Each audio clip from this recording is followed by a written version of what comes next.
Paano ginawa ang cloning na to? Tuturo ko sa inyo. Tara, let's go! Naka-download ka na ba ng CapCut? Una, mag-video ka ng dalawang clip. Tulad na to. Isa sa left side, parang may kausap. Pangalawa sa right side, ganun din. Parang may kausap din. At punta tayo sa CapCut. Click. New project. At i-add yung dalawang clip na ginawa nating video. Kailangan nating i-split para tanggalin yung mga sobra. Hindi naman kailangan. At kailangan ay maging pantay lang silang dalawang clip na in-export natin. Ayan. Kailangan pantay lang silang maigi. Ngayon, kailangan nating i-overlay yung isang clip. Yan. Sa dalawa na yan. Asan ba yung overlay? Yan. Pantayin muna natin. Then overlay.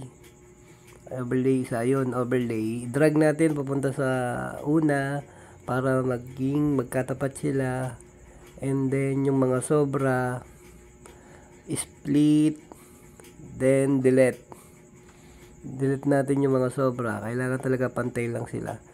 Pang reels lang naman to, hindi natin kailangan ng mahabang seconds. 5 to 6 seconds, okay na yan. Hanapin natin ngayon yung mask. Ayan.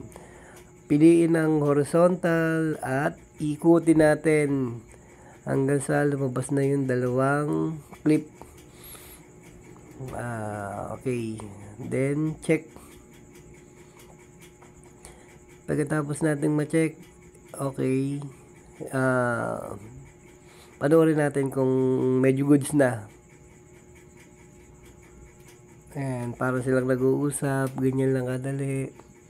Yan naman mga basic na edit. Okay, tapos hindi pantay, medyo bawasan natin. Kailangan yung guhit na puti na yan, kung saan yan huwag lang gagalawin.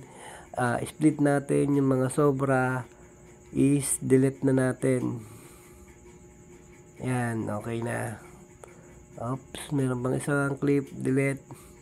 Panoorin ulit natin. Kailangan kasi laging i-testing natin para kung goods na. At kung okay na ang video ng ating reels, ready to export. Maghintay lang tayo habang nag-export na siya. Hintayin lang natin. At pagkatapos ma-export, okay, panoorin natin ulit kung okay na. Sana nasundan nyo.